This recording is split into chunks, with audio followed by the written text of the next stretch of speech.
Hello, and you're very welcome to the Turn End podcast. It's season 3, episode 13. Well, it was an unlucky 13 tonight for Dundalk as they came out victors in the Louth derby 3-2. And to go through this absolute roller coaster of a match tonight is Gally. Gally, how are you, pal? Evening, well, night time, not total. But we do our best work. Yeah.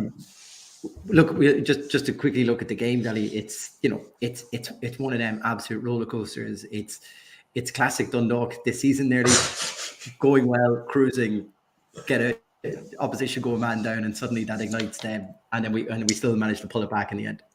That's the new twist to the tale. That is it, yeah, and we can get into 10 men, all that stuff later. But look, at the end, it's 3 points. That's what we needed on the board badly after last week, after the last couple of weeks. But it's probably, I'm trying to remember probably a better Louth derby. I know you played it. You can talk about the Deegan sending off later on, but I'm trying to when you've got a 3-2 game on the card, considering we were 2-0 up, and I think over the last couple of weeks the way Dundalk have been playing, we called certain results before. I was sick. I didn't get me 3-1 up when we went 2-0 up. We thought we were going to. The funny thing wasn't even think of a late winner. It's been a while since it. Like I think Adrian Taff said, would have been that Derry game. Yeah.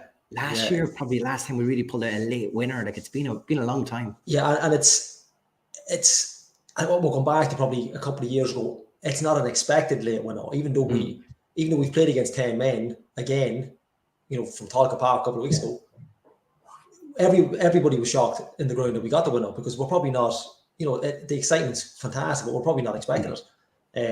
Because there's just like you said, the last couple of weeks have been really tough and really difficult for them. But it had all the kind of, we said last week, they had to hit the ground running on tonight's match, and no better surprise before the game starts when you got Pat Hoban and Ryan O'Kane starting. We haven't seen that. When was the last time they started the game together? I was probably more surprised that Ryan O'Kane starting, considering the last couple of weeks. I assumed that if Hoban came in, John Martin would go back out to the right, maybe just to get see what that would have looked like. But from the we were 2-0 up without being absolutely outstanding. But I mean that's they're the nights you need. They're the games, the head starts in games. We started so slow so many times this season, and even going into last season. To get that kind of run on the local team in a Louth derby at Oriel Park. I don't know what the crowd was like, but it's definitely was noisy. It was 2,000, over 2,800 there tonight. There we go then, yeah. And the League of Ireland's camera speakers have picked them up really well. The sound was fantastic, but yeah, it's a cracking start of the game. It's probably our best. It's probably the best opening half an hour, 40 minutes that we've had. Yeah. In a long time, Even when we were half decent this season, I don't think we've had a good start with a game like that since definitely last season's pre-Christmas. And I mean, you can see the man of the match coming in already. I mean, we spoke about Pat Hoban. Yeah, we spoke about Pat Hoban over the last couple of weeks. Like we had said just before we started, we had a 40-second chat before we come on. If anything was to show you tonight how vital Pat Hoban is and how much he makes a team tick, and how much, I tell you what, not even a dog, how much stress he puts on the opposition. Yeah. Tonight's the night, and a perfect night to do it. And at Oriel Park, Louth derby. Yeah, look, brilliant to see him starting the game.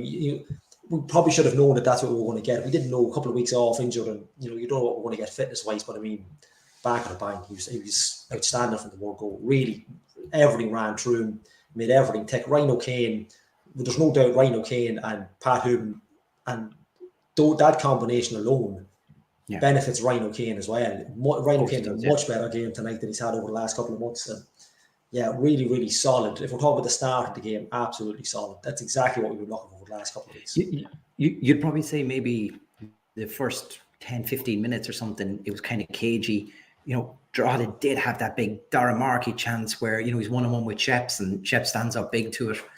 It's on a moment like that, and then you probably think from then onwards, we probably took over. Yeah. I mean, and then we go and get the goal. But, it took that big thing to kind of probably wake us up a touch. Is what I felt like. That was a big chance for Markey. They go a goal up there, and how many times have we said if we concede a lead at the start, we're just not confident enough that we can grind ourselves back into games. But if we take a lead, sometimes, like we found out tonight, we can just about hang in there. Yeah, there's no middle ground with these boys. There's not. No, there's definitely not.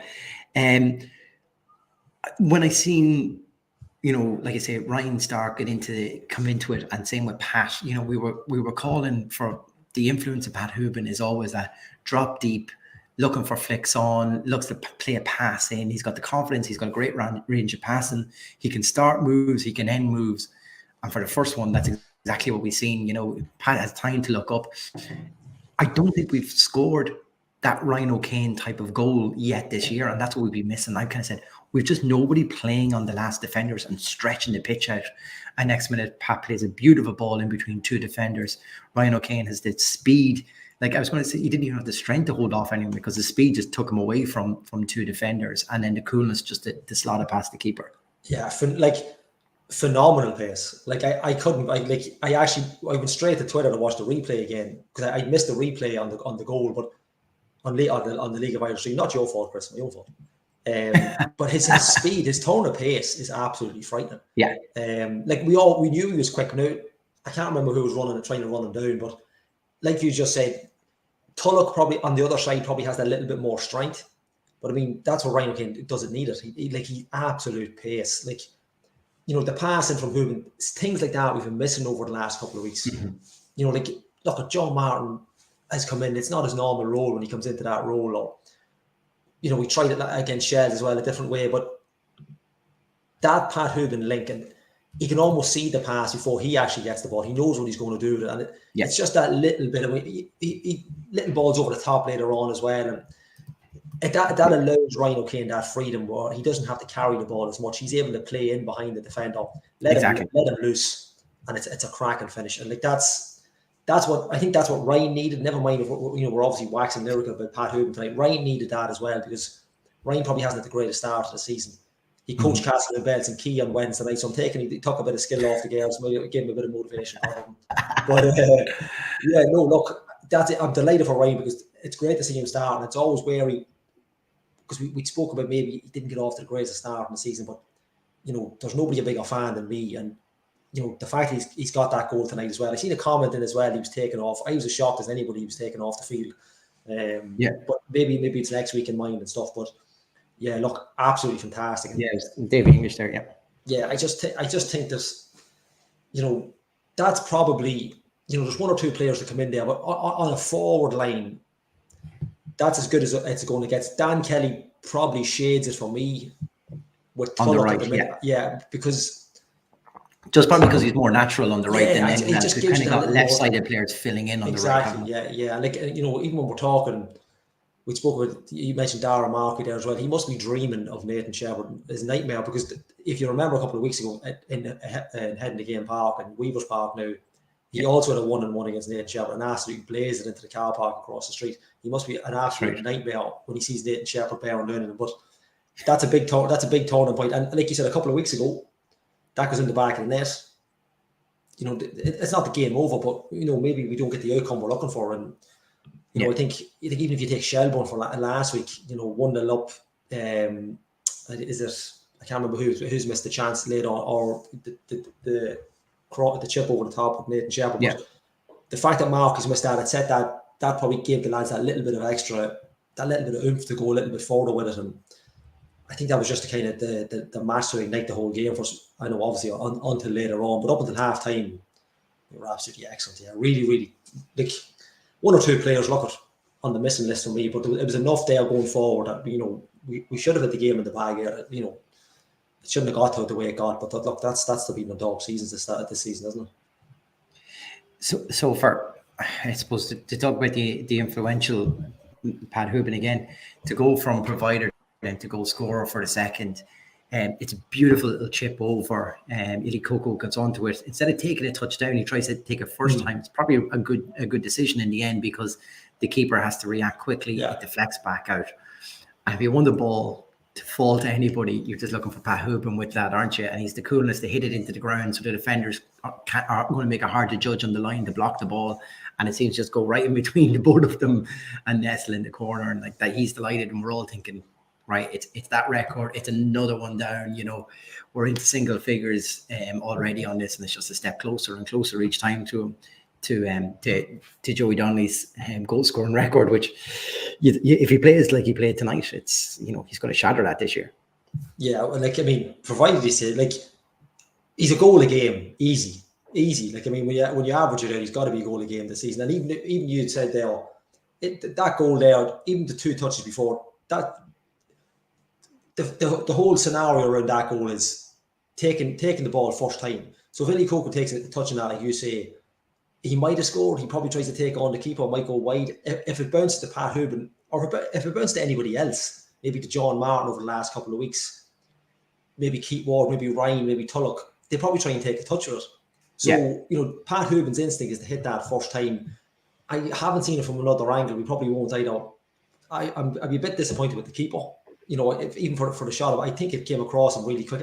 I thought he could have maybe stretched out a hand or a limb or a foot or something. But I mean, look, from the dog point of view, that's exactly what we've been missing over the last couple of weeks. Somebody to take those pot shots. Is it a risky shot? Probably, but he's been out injured that long. He's been, he's itching to get going. It's going to fall at his feet from 12, 15, 18 yards. He's going to take it on if he gets a chance.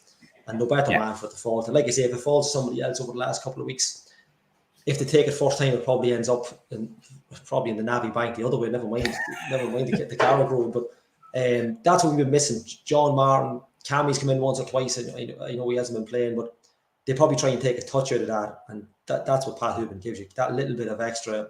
It's just natural goal scoring instinct. And like you say, that record is coming in, and it's only a matter of time. And we're talking weeks probably. It's if he gets a good run at it now, he stays fit, it'll be a couple of weeks. It'll be done. So we're coming in then, I suppose, to halftime 2-0 up, and we're really kind of cruising in the game. We're seeing it out.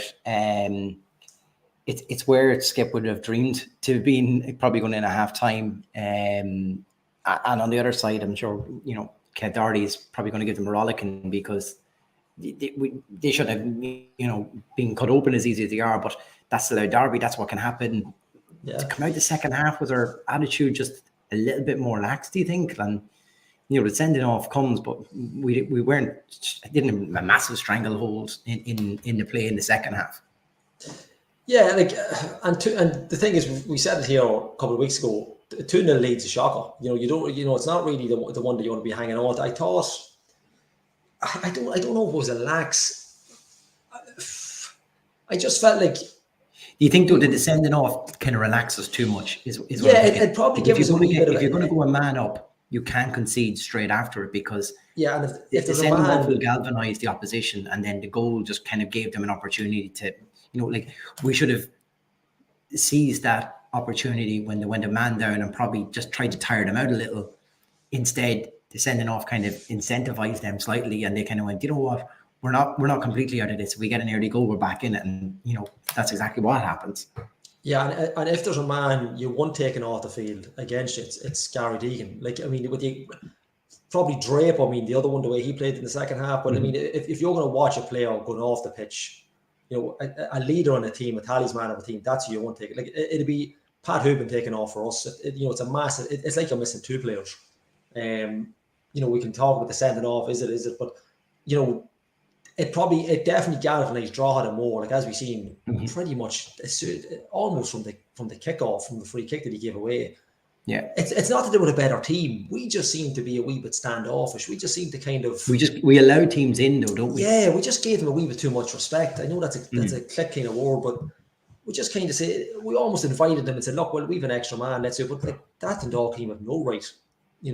Judging by last week as well, we've no right to be saying to anybody, come ahead. There's no reason to be doing that whatsoever, and they were caught out badly. Really, there's real shockers. Like I said, I keep saying on this podcast, if your goalkeeper's beaten or your defense is beaten by absolute screamers, that's fine. There's not a lot you can do about wonder strikes. But when it's silly stuff like that, bigger and better teams, and no disrespect to Drogheda, probably would have ended that game beating us. Probably would have turned around and beaten us. If a 10-man Shamrock were over, they'd probably turn us over. Yeah. Is there a naivety in the type of goal we're giving up? Both goals tonight, it's one-on-one with Sheps. We were kind of chatting earlier on, for the first goal, Illy Coco's there. It just seems like he's, probably just not strong enough. against Dale Rooney. Dale Rooney had probably just a hunger. He just wants to get in front. He does put a hand across him, but he did call for a free kick, but I don't think it was ever going to be given. Dale Rooney was just hungry to come in and get that goal. It's a good finish past Shep, but it's just a ball over the top, isn't it? Like, we should be seeing that out, and you'd think maybe Drogheda had sensed that, no recognisable centre backs in there. Yeah. It's a makeshift defence.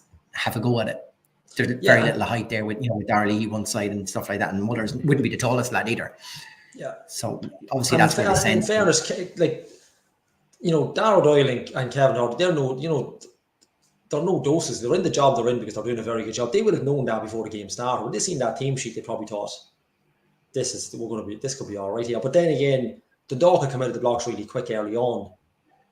They were probably surprised more than anything else. But the problem with the lineup that was there tonight, I don't want to be hammering anybody. At the end of the day, we did pick up 3 points, but like you said, Illy Coco's, you wouldn't be having him as a last line of defence in midfield. He's not that type of player. And in fairness, Mali's not either, but there is that little bit of strength. I'd fancy myself in a tackle with Illy Coco. You know what I mean? And I had a kidney transplant 10 years ago. I'd fancy myself up against him to give him football. Is that just him just being young and trying to adapt to the league? Yeah, and he's just, in fairness, he's not that type of player. He's more like get him on the ball, pass and play. He's not really, Alfie Lewis for me isn't that type of player, but Alfie Lewis will get stuck in when it needs to be. And that's probably what you're missing. You're missing that in the Sloggets, the Doyens when they're fit. We've probably been missing someone like that, who's willing to actually take charge of midfield. We have plenty of footballers in midfield, but it's unlucky that Illy Coco finds himself in that position. Anybody else, why he's that far back is another issue. But, even if you look at someone like the stature of Hayden Muller, very similar stature to Illy Coco, but as defence minded, that gives him that little bit of extra. So if he's running against him, you probably don't get the scenario that we got. But that's just the luck Dundalk's been having over the last couple of weeks. Teams get in, unless your name's Darragh Markey, if you get in on the goalkeeper, if you get around those defenders that we had at the back tonight, you're going to give Sheps something to do. And unfortunately, we've conceded two. The second one's, the second one is very defendable, though, isn't it? Of course, the ball goes completely, instead of clearing and putting the ball down the other end of the pitch, it goes completely wrong way. Swirls back and it's right into Draper's pass. And so much space. Another one-on-one with Shepherds. He must be just fed up. And we've given him so much space. And in fairness, we're not expecting the ball back that far. We had the ball further up the field, and that's the reason why the space is there, because we can just shift it up. But he's running down really well. I think is it Muller that comes across him at the end. I'm not sure. Yeah, I think so. But I've been praising Muller over the last couple of weeks. He didn't have the greatest of games tonight. But Draper is deceptively fast.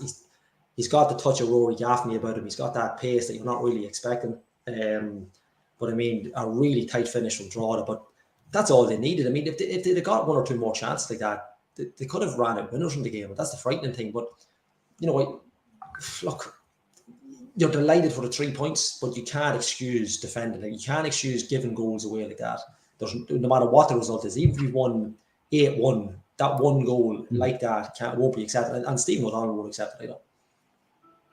Just before the equaliser, Ryan O'Kane's taken off. I thought he had a really good, solid game tonight. Kind of stretched that defence for us to create space for Pat in the middle.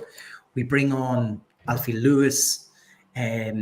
He's in amongst it for when at the very start of that move. Is it a thing maybe that in a loud derby like that, the Drogheda going full pelt at it? Is it hard to get up to speed very quickly on something like that? I think as the game went on, he probably grew into it a bit more, but it's very, very hard sometimes coming off the bench at a time like that. Yeah, and Stevie's probably thinking, let's get Alfie on, shore up the midfield. Yeah. Because they've got that gap now with Deegan, but you have to take into account that it is a loud derby. And that really adds that little bit of extra to it. Again, it's the same with Shelbourne. They don't look like they've had a man down. That's something they need to fix really quickly as a team. We need to look like we have that extra man, and we don't. But Alfie Lewis, I can understand Lewis coming on. I don't understand Ryan O'Kane. Barron, if he's got a niggle or if he's keeping him, I don't see why you'd be keeping him. It's not like he's played 90 minutes week in, week in for the last couple of weeks. Yeah. But, I can only assume this to shore up the little bit of ball playing they've had in midfield, because we don't really have that anchor midfielder sitting on the pitch anymore. But I would have took Tulloch off. Yeah. Like, there's times there when I would have took Tulloch off and not need to put anybody on, because he was probably a bit frustrated tonight because he wanted to do the same move, didn't he? Yeah. And look, and he's just repetitive. And he's got a lot of learning to do as well, and I get that with him as well. You're probably thinking then you'd Ryan, Ryan could have probably just moved back over there, and you could have maybe taken Tulloch off. They're right back, and Tulloch were having a right go at each other tonight. As someone said to me there, I was chatting to my brother on the way home, and he was saying, I think their right back probably had him for strength, and probably Tulloch had him for skill. But Tulloch ended up going down one-on-one with him, and the strength was what was going to win over each time. And he probably should have just swapped that up, because once or twice in particular in the first half, I noticed that Manny actually came over to double up on Tulloch. Now, you'd like to think that Tulloch should be getting the head up, because if Manny's come over, that's freed up space somewhere else on the park.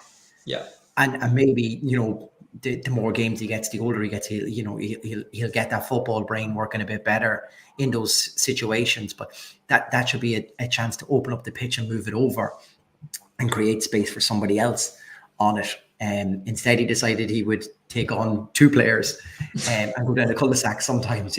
I think just some of the fans were probably frustrated by that tonight. Another day, like we seen him at the Shells game, he does the same sort of thing. He takes it on and he scores the equaliser and gets us a point back in the game.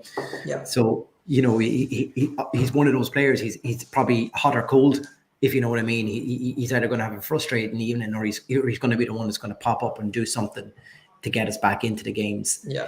And probably so far this year, we've probably seen more better than not with him. But I just thought that was just one learning that, I'm sure Skip will be saying it to him when they are back on it. You don't always have to take on somebody. Maybe just sometimes make it look like you're going to take them on, and use that space to open up the game and bring somebody else into it. Yeah, that's the gamble when you take loanees and they're young as well, isn't it?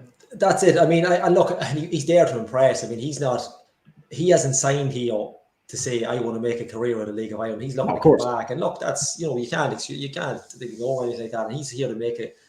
He can be a little bit hot-headed at the end there. He's slamming the ball on the ground. The game's pretty much won by then. He's annoyed that he's caught offside. And that's good to see as well, because he's keen to get in and score some goals.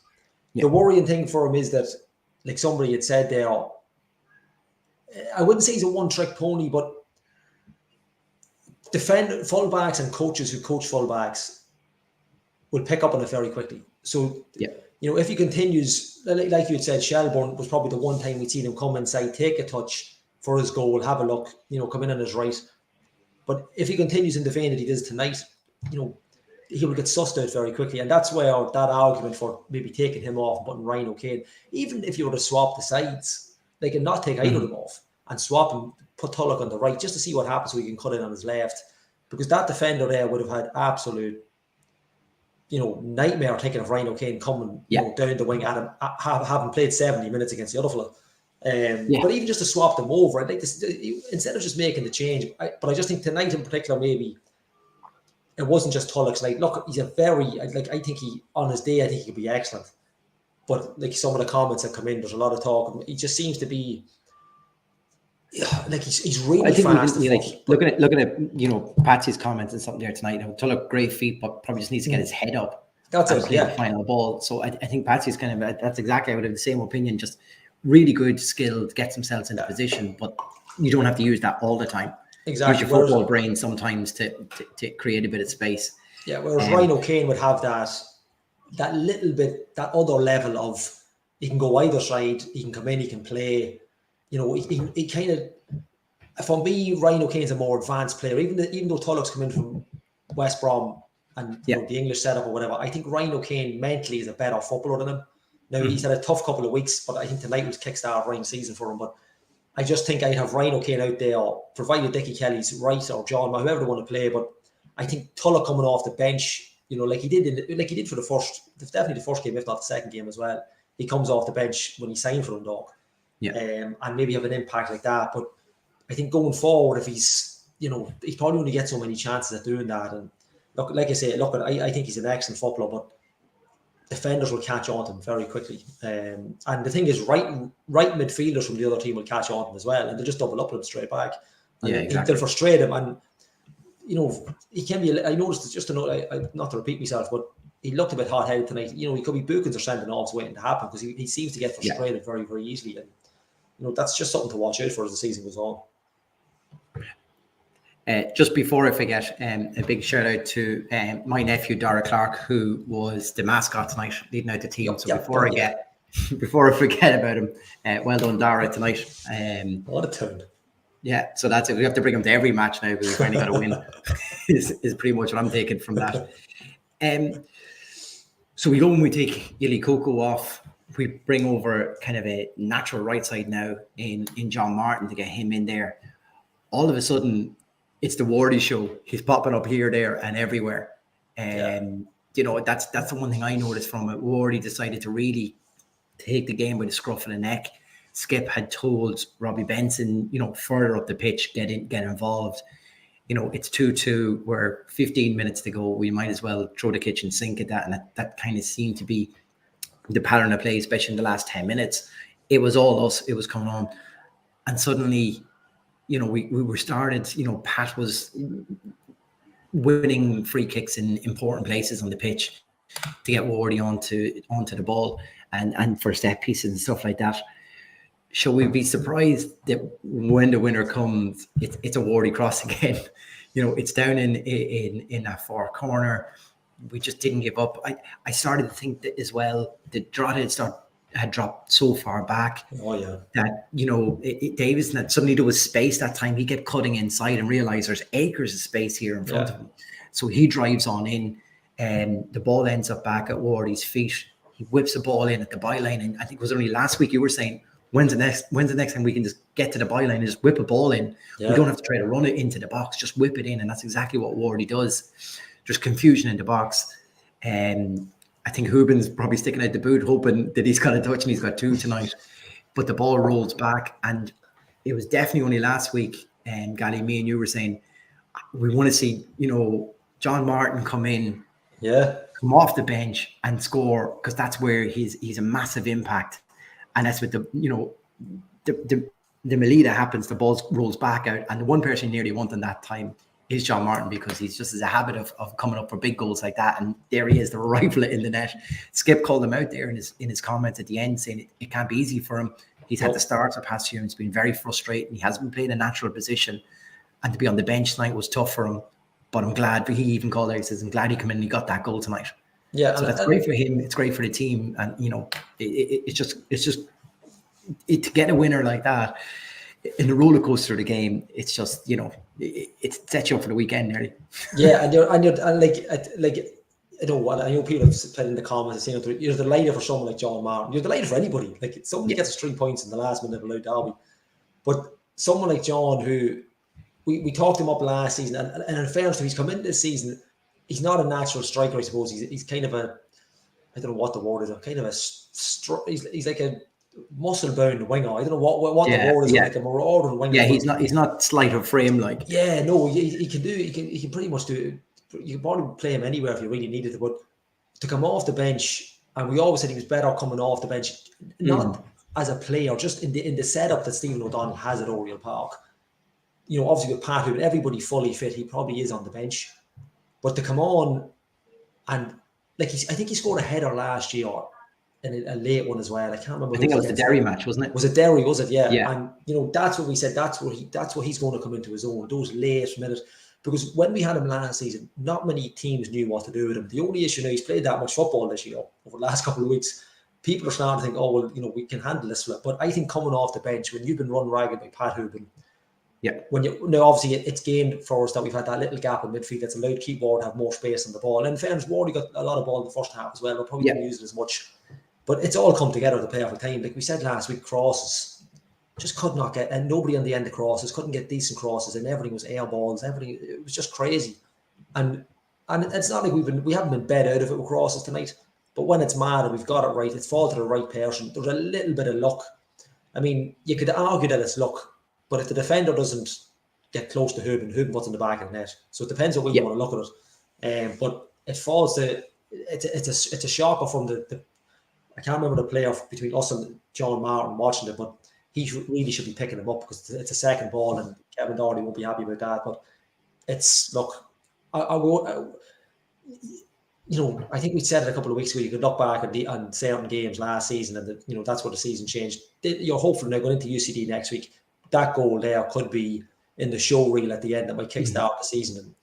And the fact it's happened in the town end as well. We must have blessed him here last week when we were talking about him. But yeah, delighted for him. More importantly, delighted for the winning goal. But that's where John Martin should be coming onto the pitch, having an impact like that. Especially when teams are tired. Imagine John Martin running at you as a centre half, and you've had to play 80 odd minutes against Pat Hooben. That's exactly what we need, and that's probably what he was saying for. But but the header was against Chelsea. That's it. And that's the impact that he can have. I'm not going to hear the end of that, Paul, with the bells. But yeah, that's the impact he can have, and it's not that where he should be, but when we're firing on all cylinders, John Martin coming off the bench is exactly what Dundalk will need. Not every game, but most of the season going forward to get us that little bit of extra luck, and it's an ideal scenario for us. And you're looking ahead to UCD with looking to get 6 points. It's a decent start for the bank holiday weekend. Yeah, exactly, and I think we there's probably two ways to look at this, because there's always two ways on the Town End podcast. I think we need to get actually. Normally it's a bad game, Gally, and we're just inundated with messages coming in, but there's actually plenty tonight, and so I want to get to some of the points on it. Yeah. Let's just take where we are as a team right now. Skip's probably in there saying we're 3 unbeaten. Yeah. There's plenty to build on. We're after getting a late winner against our local rivals in the league. If you're going to beat them, that's how you want to do it. At the same time, it's Ian Collins had the point in there. Should we also be worried that we've let a 2-goal lead go here? We're playing against 10 men, 2 games in a row. We haven't just killed off these teams. Or do we look at this and say, it's undefeated in the 3 games. We've got 5 points. We were, struggling to pick up any points there for a while. Let's just keep building on this. It's kind of a knife edge for me. Yeah, you definitely should be looking to build on it. Absolutely. I mean, results are results. When you finish at the end of the season, nobody's going to remember how you've done it. It's points at the end of the day. It's goals, own goal, whatever it is. But yeah, absolutely. The Dundalk fan. There's a lot of learning still, though, isn't there, for this team? 100%. This team, there's so much learning to do. And no better man to learn it from. And Liam Bones on the coaching staff there as well. But the worrying thing is for me watching the game. If you would say maybe not UCD, but if you're like Bowes or Derry coming down the line, or in Shells or whatever, you don't feel going 10 men. That's the worry. So. They need to put that to rights. How many times in a season are you going to get to play against 10 men? The Dog have had it twice in the last 2 games and haven't really, put the game to bed early. I understand 10 men is difficult. It gives you a false sense of hope. It's like the 2-0 lead. I understand that. But at the same time, at home, 2-0 up at half time, and you haven't saw the game out until the night. What minute are we? Are we 4 minutes to go, 5 minutes to go? Yeah. That's got to be worrying. But I mean, the 3 points will overtake that tonight. But when they go back to training next week, it's probably the first thing Steve will say to them. You've got to get into the mental attitude of, right, lads, we're 2-0 up. Let's keep it. No matter what happens from here on out, we can't concede any goals. We got to be strong. The mentality of games must be massive, especially when you've been on the run Dundalk have been on, and the injuries that they've had, and players coming back. And you look at the defence is just a patch up for the past few goals. Robbie Benson at left back, just kind of says it all. One of our most influential players is having to backfill in another position. No really recognised centre back. Like I said, Muller, you probably prefer him, maybe out in the right. It's a toss up between him and Davis, really. But I suppose you could look at the positive then and say, with all of those issues, we still, like I say, got 3 points tonight, and that's probably what you got to do. I mean, you get through these quick fire games right after each other. It can take a lot out, and Skip's not going to get a whole lot of time between now and Monday to work on any issues. So really, if you just take the win, I suppose is probably what he'll take. It's like, just we've got the 3 points. Let's build on that now at UCD and use that going forward, because and like you, he's asking players just to play, like he's asking Ryan to play on the right because Dickie Kelly's not there. He's asking, Leahy to pull into the middle because we're missing Andy Boyle and the like then as well. No Ainsley and stuff like that as well. It's probably going to another couple of weeks before we have these lads back. So it's going to be makeshift until then, isn't it? Yeah. And if we can pick up these 3 points like this, like tonight, without overly playing, like I said, for a period in our first half, probably the best we played. We got the goals. We were looking comfortable. But then I think some frailties of this year and some doubts probably in that defence, because people were kind of saying maybe lapse of concentration and things like that then as well. I think that's probably reigns true. Skip will just say, look, take the win and we move on this. And these are things we can iron out when we have more time in between games, probably. And you're right. And you've hit the nail on the head. The fact that the game's, it's such a quick turnaround. If it was next Friday, you'd say, right, he's going to hammer him for 3 or 4 days. But the fact that it got such a quick turnaround, you're talking 72 hours. Yeah. Let's take the positive. Let's run with it. But I'd be saying, look, lads, don't let it happen again. That's really what it's got to be. Like, you got to take these days when they come to you. You got to enjoy it as well. You don't want to be, I suppose, you don't want to be concentrating on negatives and, but, no, of course not. But the fact that the game is such a quick turnaround, you'd absolutely be hammering the positive, absolutely, between now and then, no problem. And then worry, then, maybe when they train, I'm assuming they play Monday, they probably train Wednesday. I don't know what way it works, but, you go, right, lads, remember that game last Friday? This is what we got to speak about, this kind of thing. We can talk about, players missing is a big thing, but you'd assume as a player who's not starting in the game, when you get your start, and it's not like they've just been thrown in, they've played for the last few weeks. A lot of them have played a lot of minutes, probably more minutes than they thought. They've got to be on it. 2-0 up, you eventually go down to, you're eventually playing against 10 men. Why worry? Like I said already, teams won't fear, if this continues, teams won't fear going down to 10 men or having a weak player, a squad player on the pitch, because we don't seem to be able to finish them off when the chances come. But hopefully tonight can kickstart something, and then if we can go and get points in UCD, we said that last season as well. Look what happened there, but UCD are, like I keep saying, UCD are the old Bray team. They're such a bogey team for us. But if we can get 6 points, I mean, if you look at it even 2 games ago, I would have said 4 points would have been great, but not after tonight. They've got to use this as fuel now for Monday night and say, look, we can't let ourselves go like this anymore. Like one half of football every week is no good to you. Like you got to be on it all the time. You got to be on it, for the full 90 odd minutes. And you're hoping the long weekend, you look at it maybe in 6 or 7 weeks and say that was vital to where we are now. Like I think I haven't looked at the table. We'll be 6th after tonight's results. We're 6th at the moment, but there's only 1 point between us and 4th. Yeah, so that's you got to look at that. UCD with an 88-minute equaliser tonight as well. They have a bit of confidence coming in from that. That's it. There's the confidence level for both of them now. Should be high for Monday night, so it'll be an interesting game. Yeah, I think the key thing tonight we were looking for. Even Jason Crawley's message there, like we really wanted some big players to step up tonight. I think Wardy did play exceptionally well tonight, in particular when the game was starting to run away from us, or our heads could have gone down. I think when Wardy was being substituted at the end, he went straight over to Pat and was telling him, who to be on, because that we knew a long free kick was about to come from their keeper as well. He was yelling at everyone the whole time where to be and how to go. And that sometimes you need big characters like Wardy to step up.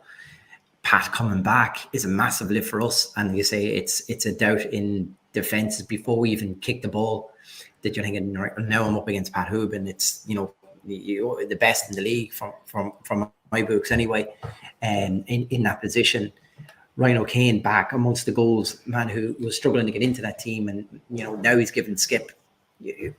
Skip probably hasn't had too many of these decisions to make of, someone knocking on the door now, kind of saying, "Well, you gave me a chance. I started. I scored. Yeah. You gotta go again with a player like him."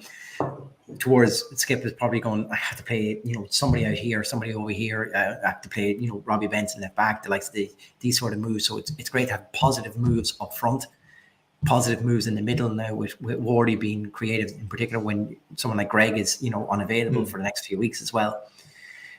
It's at times like this and these quick fire games, you need these big players just to step up, don't you, to these moments and say, we know what this is all about. We know how to grind this out. You'd even take obviously we'd love the 3 points at UCD, but you'd also take a narrow victory, but to play well. Yeah, I think we said that a couple of weeks ago. Victory, but a narrow victory against Drogheda previously without playing well. Yeah. You could say you could add up patches of this game and say we're probably overall the better team, but we still left a window of opportunity for Drogheda tonight, and they nearly took it. Yeah, that nearly came back to bite us. That if we can cut those things out, we look solid enough. And I wonder, is the only way we'll be able to see and control games out when we start get Greg back, Andy Boyle back at the back, like I said, Dickie Kelly or someone, or naturally, or we're giving Ryan a chance on that side, but consistently given a chance on that side, Pat back in the team. Is that the key that we're missing, that we're kind of starting to see come back? And maybe that's why we've got a run of, undefeated in 3, like as I say. Yeah, any team missing those type of players, like if you tot up the experience, I mean, Andy Boyle alone, like even Keith Ward, Keith Ward playing this league for what? We're talking. He first played for Dundalk under Fozzie, so you go back 12 years. Yeah. Like 12, 13 years experience at League of Ireland level. Boyle's the same, a little bit more. Greg Sloggett's probably got, what is he, 6, 7 with UCD, Dundalk, Derry. These are massive players. Greg, there hasn't probably been a more Andy Boyle, player. Andy Boyle, like he's on a new resurgence this season. He's in he's absolutely, when he's definitely a better centre half than he was last season. Not that I'm saying he was terrible, but he had a bit of a blip last season. But for me, there hasn't been a more important player in the last 18 months than Greg Sloggett. When you have it, like Greg Sloggett for me has been, and it just coincides with the fact that we sponsored him. Not saying anything, just saying. I think he's been vital, really has been. I know, look at under Filippo, and that regime was a little bit in and out. We didn't know where he was going to stand, and look, didn't with Stanton and stuff, and how do we want to play. But he's been vital. But as vital, not as vital, maybe I suppose that's probably wrong. As Pat Hooper coming back, but if you can get all these players on the pitch playing the level, there's not many teams in the league that would have that experience underneath their belt playing in this league. I mean, yeah, you've got better squads, definitely. Derry, Rovers, would you say Bows are a better squad? I don't think so. They're just playing better, to the better start of the season. But there isn't many with that experience still playing. Robbie Benson, like Darragh Leahy. How many games has Darragh Leahy played? Yeah, you're talking, like insane. And we've got a goalkeeper there that's come in.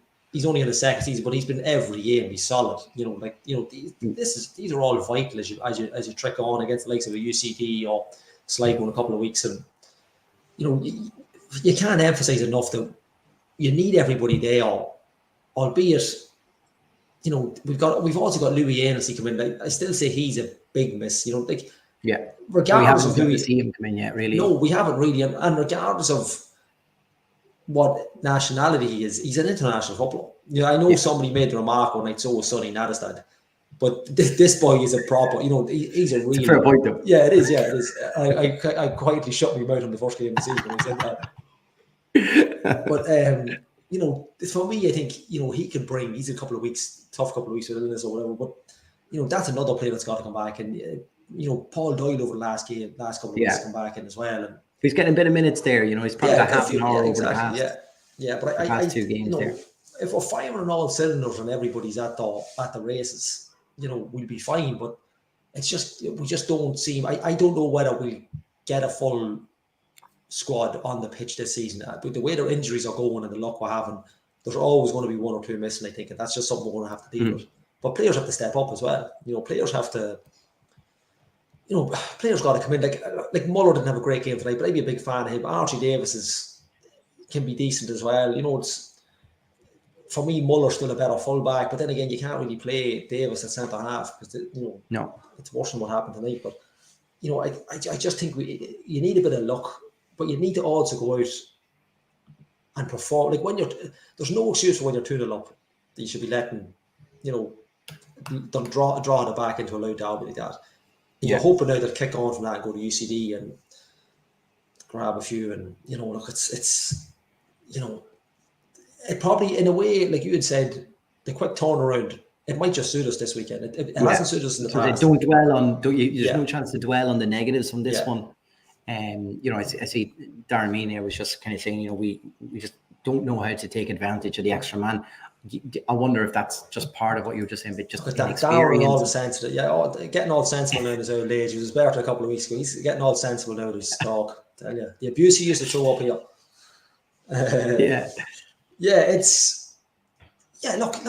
Darren's right. And I think confidence is probably massive as well. A victory like tonight will probably breed a lot of confidence. It will definitely do a lot for people like John Martin and Ryan O'Kane tonight, who you probably had a bit of a point to prove without being in a bad way or anything like that. I think John Martin will probably be annoyed with himself that he got his chance with Pat not in there, but he's proven that when you give him the chance, he's there and he'll take it. And Ryan, something similar, that he probably had the left wing position nailed down last year, and now he's got a bit of a fight with Tulloch, but he's proven that he'll be adaptive and a team player. He'll play on the right, gets his goal, play the majority of the match tonight, and that's going to do him the world of good. Speaking of which, before I start going through naming everybody on the pitch, I suppose we'll get to our Tony's Pizzeria man of the match competition. It was a landslide at the very start, Gally, I would say, going in one direction, but actually the more the game that's going on, like there's some for Sheps, for 2 or 3 big saves tonight, and there's been some for Wardy as well, just him kind of stepping up and playing so well. Some people were naming 2 players. I think actually it was Jason Crowley put Wardy in for man of the match, but then followed by Hubin. So I think someone asked, is that an each way bet on a pizza?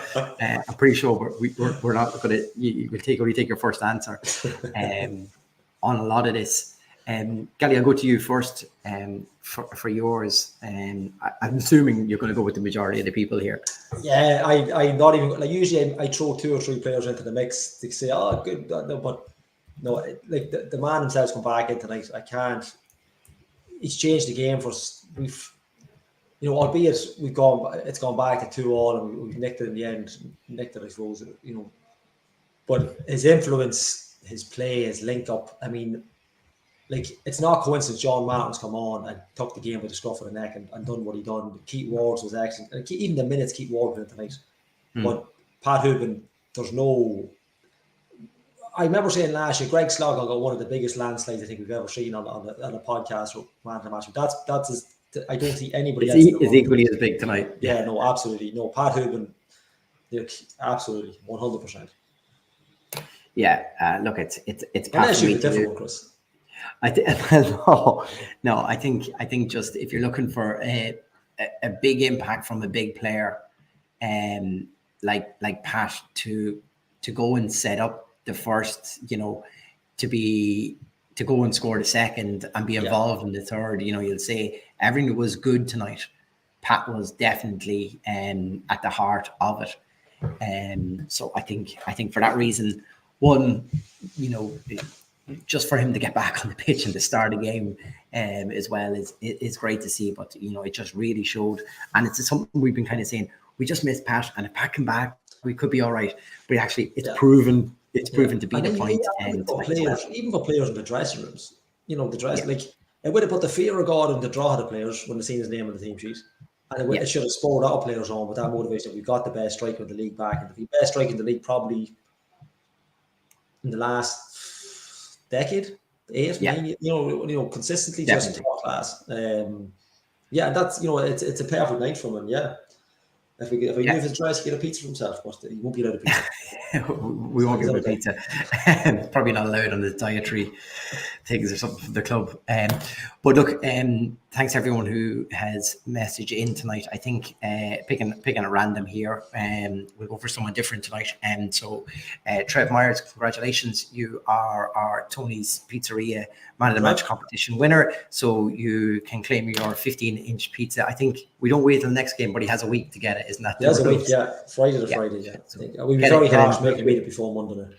Get in touch with Vinny down below and get your pizza sorted on ourselves. And as always, thanks to everybody for messaging in the competition. So yeah, look, it's heads down now for UCD on it. Look, it's one of them. Like I say, it hasn't gone well for us last year there at all. The fact that they've picked up a draw against Bows tonight, who were top of the league, shows that they're not going to be easy. That's probably a good thing for ourselves coming in, because it's that little wake-up call. There's nothing's a given in this league, and not will be a given this year in particular as well. I hope Skip, is showing them videos from last year and saying, look what happens, if we're not on this. We hope even like first game of the season. First game of the season we played UCD, and I still remember the podcast after. We were really, everybody was kind of, there was kind of a. The people, people commenting were kind of, right, it's first game of the season, but then there was the flip side of like, Jesus, we weren't really, if this is what we're going to be looking at for the next couple of games, it's going to be a really tough season, tough old slog. And UCD were excellent, Being school was top class, and look, they know what to expect. UCD play, we've always said that they play really top quality football. They just don't have that little bit of pedigree to kind of keep them above water season. They just stayed up last year in the more, and look, that they're happy enough to do that. But they probably get better the longer the season goes on. Absolutely, because it's more experience in their players and stuff and like they that. won't, and they will not fear playing this team, not one bit. Is there something with the bowl when you get there as well, that the fact that there's not. There's more trees. There's more trees in the background than there is people in the stands. It is a different environment for us, and it just seemed to be one that we, it'd be another game I'd be worried if we were to go behind. It's very hard to dig out an atmosphere to pull us across the line. One thing I would say would be tonight, the atmosphere, the crowd, when the equaliser went in for Drogheda tonight, like the shed took off.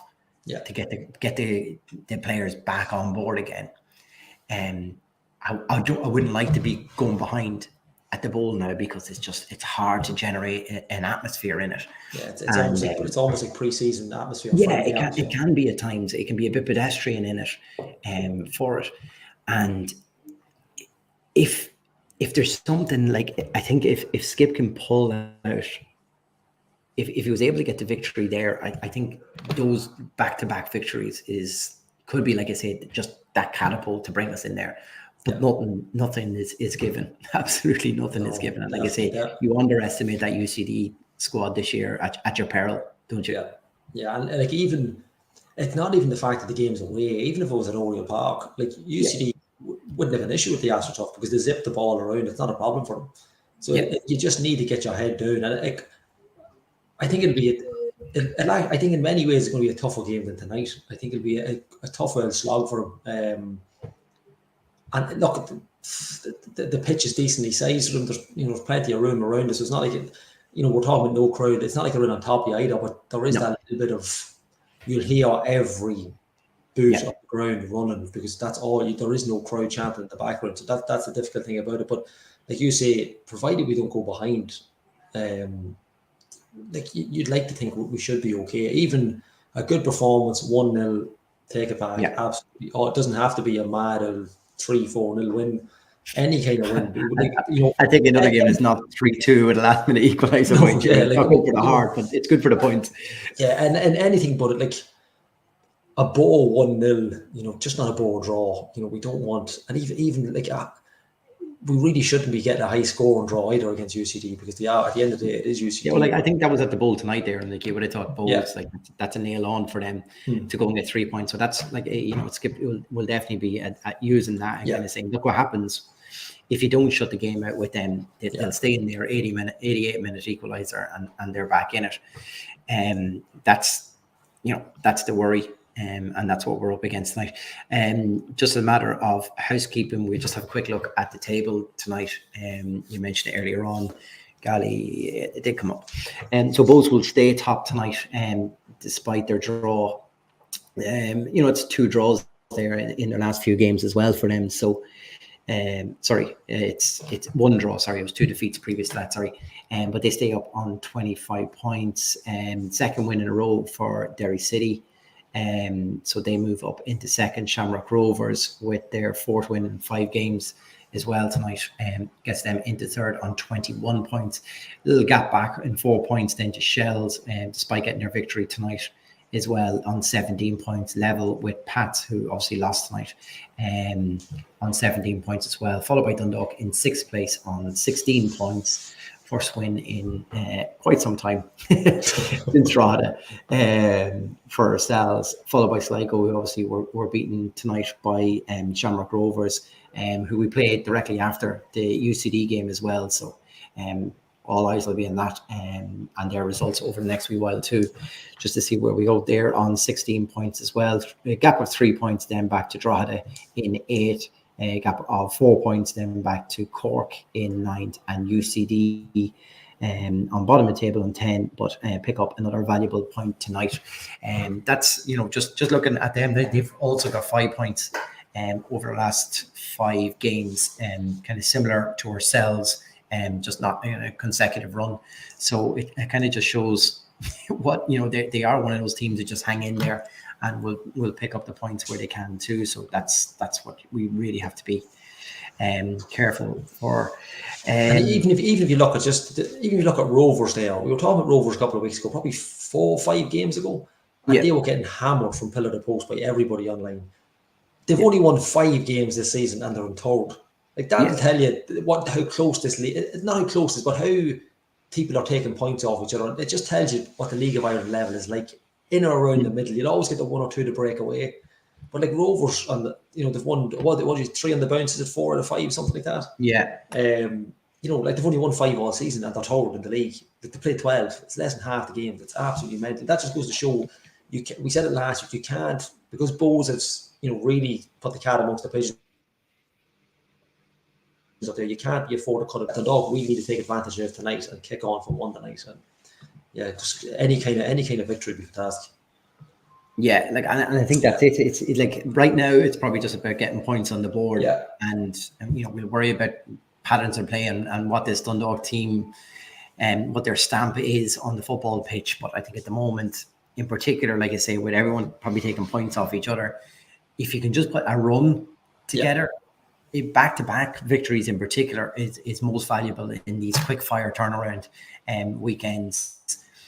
They're really valuable. If you pick up the 2 wins, you go flying up the table. I think we've seen that. We've probably seen that with Pats previously when they were under pressure. They just put a couple of wins back to back and got them up. Like they're a point ahead of us. That's all. And yet they were in crisis, like you say, some the Shamrock Rovers at one stage this year. So it's a madcap season in that sense. And it'll be like that all season, I think. I think there's going to be no kind of middle ground with the. But if we've gone through a blip, Gary, we still aren't cut adrift of anyone. That's the good news. Yeah. There's massive room for improvement, absolutely. But you're not by any means out of it. So a run of 3 points can really consolidate your place in the league in a massive way then as well. So I think that's probably what you, like I said, we've UCD and then followed by Sligo Rovers. Then after that, like there's valuable, if you can go undefeated and at least pick up 4 points there, that'll probably have you in the right place, I would say, for the majority of this. I think we leave it from there. I'm trying to remember everything that happened in that game. It's bloody roller coaster. As I think people had said there, it's not good for the heart. But look, a win is a win. A win in the Derby in particular is most valuable. The last time that win, it came with a break for international break after. It probably didn't suit us. Let's use this probably as momentum going forward. More so than anything, it would be key. Just a quick thank you, as always, to our sponsors, to Donald Green and Dundalk Village. Thanks to everybody who purchased our 2023 shirt. They're all obviously being manufactured, will be sent out in the next few weeks by Player Fit too. So when they do start landing, obviously tag us in and let us know where they are. So thank you to Donal for his continued sponsor of the podcast. Thanks to Tony's Pizzeria and Vinny and the guys there as well for their continued support for the Man of the Match competition, and to Player Fit for this year's shirt and previous shirts and merchandise as well. Gally, on to the bowl. That's On to the bowl is right. I think we just take this victory in any way it comes, if it's possible, on Monday. I think another key thing that we didn't mention was we got through tonight as well with no major injury concerns that I seen as well. I was looking at Drogheda tonight. They took the gamble on Weir playing tonight with a hamstring injury, and out he went then. Yeah. So it just goes to prove that, throwing in these players as well to backfill, if we had any more injuries, you'd be starting to get worried about our squad, as tight as it already is. So just to come out with a couple more minutes in Paul Doyle's legs and stuff like that as well. Ryan O'Kane got a good chunk of the game, and Pat seemed to come through unscathed and played a full match as well. I think there are other positives that we just forgot to mention tonight as well. We'll do this all over again. Get the good all over again. Yeah. If you're training for the Team Ireland Portlaoise training tomorrow morning, on the road at about 8:15, something like that. Yeah. Don't worry, I'll the belt for you then while you're gone. Look, until Monday night, we'll do this all over again. Great to get the victory in the Louth derby, and until Monday night, come on, town.